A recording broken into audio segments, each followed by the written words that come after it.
О, как же мы с тобой молчать устали! Давай же хоть чуть-чуть поговорим, хотя б минутку вырвем у печали и вместе у камина посидим.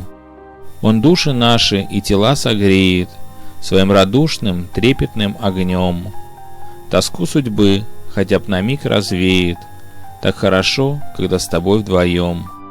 И безмятежно вместе засыпали мы в наших недоверчивых мечтах, все крайности любви с тобой познали, тепло с разлукой в кинутых сердцах.